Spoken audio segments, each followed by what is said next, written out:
नमस्कार मित्रांनो, माझं नाव प्रशांत निकम आणि महाराष्ट्र माझा या चॅनलमध्ये तुमचं सर्वांचं स्वागत आहे. मित्रांनो, आपण नेहमीच नवनवीन विषय घेऊन येत असतो की जे समाजाच्या हिताचे असतील, फायद्याचे असतील, कायद्याचे असतील किंवा काही खेळाचे असतील किंवा काही हॉस्पिटलच्या संदर्भात असतील, काही टेस्टच्या संदर्भात असतील.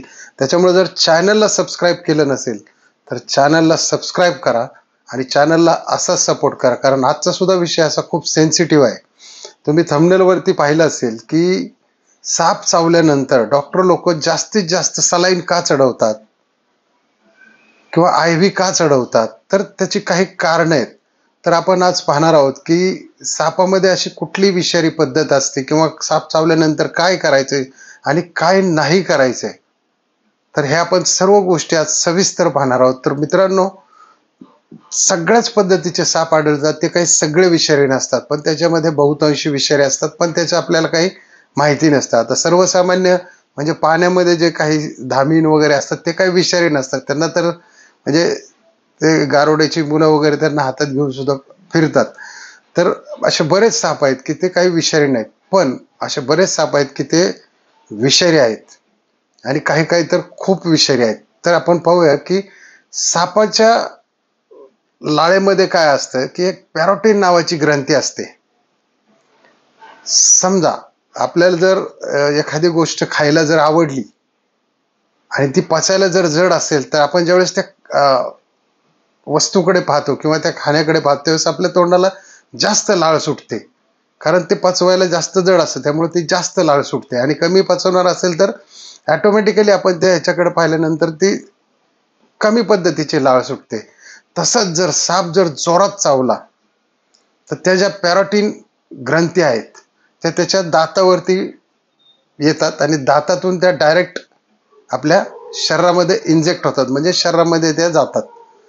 शरीरामध्ये गेल्यानंतर आता त्याच्यामध्ये दोन पद्धती होतात. की एक, जर साप चावला तर पहिली गोष्ट काय होतं की एक तर ते रक्त पूर्ण शरीरातलं गोठतं, म्हणजे असं गाठी गाठी होतात किंवा असं गाड्या टाईप होतं. तर त्याला आपण काय म्हणतो, मेडिकल लँग्वेजमध्ये त्याला आपण हिमोटॉक्सिक असं म्हणतो. आणि दुसरं असे की म्हणजे याच्यामध्ये जर साप चावला तर एक 3-4 तास आपल्याकडे वेळ असतो.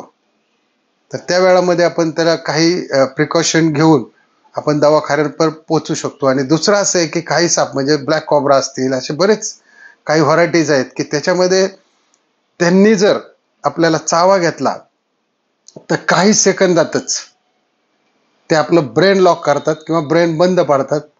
त्याला आपण म्हणतो न्यूरोटॉक्सिक. म्हणजे दोन पद्धतीचं असतं याच्यामध्ये, हिमोटॉक्सिक आणि न्यूरोटॉक्सिक, या दोनच पद्धतीचे साप चावल्यानंतर इफेक्ट होतात शरीरावरती. आता याच्यामध्ये काय करायचंय, साप चावल्यानंतर प्रथमतः एक चुकीची उपचार पद्धती करायची नाहीये आणि दुसरी गोष्ट शांत राहायचंय. रुग्णाला घाबरून टाकायचं नाही किंवा रुग्णाला सुद्धा सांगायचं शांत राहा. त्याला आडवं झोपवायचं आणि ज्या भागाला समजा सर्पदंश झालेला आहे, समजा पायाला झाला असेल तर तो हृदयाच्या खाली ठेवायचा तो भाग, म्हणजे रक्त पटकन वरती येण्याचा प्रयत्न करत नाही. तर तिथे एक आपल्याला जास्त चान्स मिळतो आणि जास्त गडबड गोंधळ न करता त्याला आडवं झोपवायचंय आणि त्याला तात्काळ दवाखान्यात त्याची रवानगी करायची. त्याच्यामध्ये आता आपल्याला अजून काय काय करता येईल त्याच्यामध्ये. आता जी जागा चावलेली आहे तिथे काय करायचं की तिथे जास्त हालचाल करायची नाही. त्याच्या वरच्या बाजूला एक पट्टी बांधायची, पण हलकी अशी पट्टी, जास्त टाईटही नाही करायची आणि जास्त ढिल्ली नाही करायची, जेणेकरून रक्त पुरवठा इकडचा तिकडे बंद होणार नाही. ही एक प्रामुख्याने काळजी घ्यायची. त्याला पाणी प्यायला द्या, पण त्याला कडू काही खायला देऊ नका किंवा मद्य वगैरे काही देऊ नका त्याला. आता त्याच्यानंतर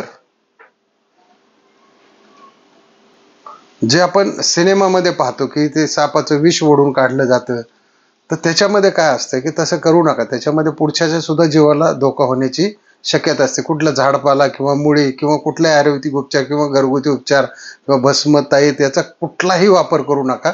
त्यांना दवाखान्यात जाऊ द्या, कारण तिथे दवाखान्यात गेल्यानंतर डॉक्टर हे अँटीव्हेनम हे आय व्ही मधून देतात आणि ते दिल्यामुळे काय होतं, त्यांना विषाचं जे प्रमाण आहे ते ते कमी करण्याचा प्रयत्न करतात आणि जास्तीत जास्त त्यांना सलाईन भरण्याचा प्रयत्न करतो. त्याच्यामुळे काय होतं की रक्त गोठत नाही.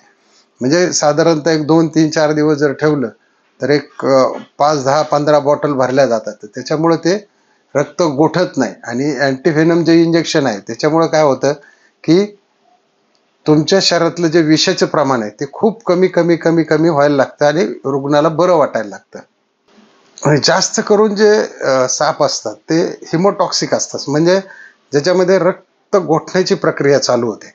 तर त्याच्यामध्ये काय होतं बऱ्याच वेळा की 85% लोक घाबरली जाऊन त्यांना जर धडधड झाली तर ते झटकन हृदयाच्या बाजूला तिकडं तो विषाचा प्रवाह चालू होतो आणि त्यांना अटॅक येतो. आता अटॅकचा तर काही संबंध नाहीये त्याच्यामध्ये येण्याचा, परंतु रुग्ण घाबरल्यामुळे त्यांना अटॅक येण्याचं प्रमाण 85% लोकांमध्ये आहे.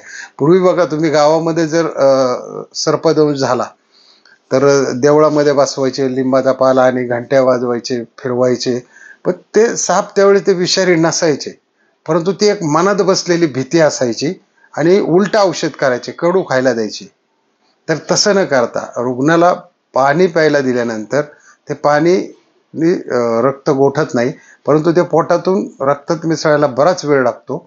म्हणून ही प्रक्रिया आपण कुठल्याही अंधश्रद्धेला बळी न पडता आपण पहिली धाव जी घ्यायची ती म्हणजे दवाखान्याकडे घ्यायची. कारण याच्यामध्ये कसं आहे की जास्तीत जास्त तुम्हाला जर आता न्यूरोटॉक्सिक जर दंश झाला तर त्याच्यामध्ये माणूस जागेच म्हणजे 1-2 मिनिटामध्येच ब्रेन लॉक होतं, ब्रेन हॅमरेज, आणि जागेवरतीच माणूस मरतो. तोंडाला फेस वगैरे येऊन तो 0 मिनिटात त्याच्या ब्रेनच्या नसा वगैरे सगळ्या ब्रेकडाऊन होऊन माणूस तिथले जागच्या जागी संपून जातो. तर हे कोबराचे वगैरे दंश असतात. परंतु जास्तीत जास्त आपण जर ऑन एन ॲव्हरेज पाहिलं तर 90% जे दंश होतात ते हिमोटॉक्सिक होतात. त्याच्यामुळे घाबरून जायची गरज नाही. आणि हे उपचार करत करत असताना म्हणजे जखम वगैरे फाडायची नाही, किंवा कोणी काय म्हटलं ब्लेडने फाडा, रक्त जाऊ द्या, वरून दाबा, तर त्याच्यामुळे रुग्ण आणखी क्रिटिकल होऊ शकतो. तर त्यांना दवाखान्यात नेल्यानंतर अँटी स्नेकची वगैरे काही जे वॅक्सिन्स आहेत, इंजेक्शन्स आहेत, अँटीव्हेनम आहेत, ते दिली जातात. त्याच्यामुळं कोणाचंही ऐकून गडबड गोंधळ किंवा अंधश्रद्धेला बळी न पडता विज्ञानाचा आसरा घेऊन लवकरात लवकर जवळच्या हॉस्पिटलमध्ये, कारण आजकाल काय झालंय की सगळ्या खेडोपाड्यांमध्ये सुद्धा हे अँटीव्हेनम इंजेक्शन दवाखान्यामध्ये उपलब्ध आहे, अँटी स्नेक सुद्धा आहे. त्याच्यामुळे काही घाबरायची गरज नाही. फक्त चुकीच्या पद्धतीने उपचार द्यायचे नाही, याने रुग्ण दगावू शकतो. रुग्णांपाशी जर जास्त गडबड केली, रडारडी केली तरी रुग्ण घाबरून जाऊन त्याला अटॅक येण्याचे सुद्धा चान्सेस असतात. त्यामुळं त्याला दिलासा द्या की तुला काही होणार नाही, तुला एक नॉर्मल साप चावलेला आहे, असं तसं करून त्याला तिथपर्यंत पोहोचवा. म्हणजे तिथपर्यंत पोहोचल्यानंतर एकदा दवाखान्याची प्रोसिजर चालू झाल्यानंतर 1 तास, दीड, 2-3 तासामध्ये त्याला नॉर्मली थोडं थोडं थोडं थोडं असं करून 2-3 दिवसामध्ये त्याला पूर्ण बरं वाटतं. परंतु इथे काय होतं, बऱ्याच वेळेस खेड्यातले लोक रडारड पडापड करून मग तिथे ते कालवा होतो आणि त्याने रुग्ण घाबरला जातो एकदम. आणि मग घाबरला गेला की ते सटकन हार्टच्या साईडला ते रक्तप्रवाह जातो आणि हार्टवर प्रेशर येतं, ब्लड प्रेशर वाढतं, म्हणजे त्या व्हेसल तिथे एकदम हार्टवर प्रेशर देतात आणि त्याला म्हणतात आपण हार्ट अटॅक आला. पण तो ॲक्च्युली कुठल्याही सर्पदंशाने हार्ट अटॅक येत नाही. हार्ट अटॅक फक्त 2 ठिकाणी तुम्हाला काय सांगितलं की रक्त फक्त त्याच्यात गोठलं जातं, एक प्रकार होतो, आणि दुसरं म्हणजे ब्रेनला स्टॉप केलं जातं. तर मित्रांनो, व्हिडिओ कसा वाटला हे नक्की कमेंटमध्ये कळवा आणि सबस्क्राईब करायला विसरू नका. लाईक करा, शेअर करा, आणि व्हिडिओ आवडला असेल तर पुन्हा एकदा लाईक करा. जय हिंद, जय महाराष्ट्र.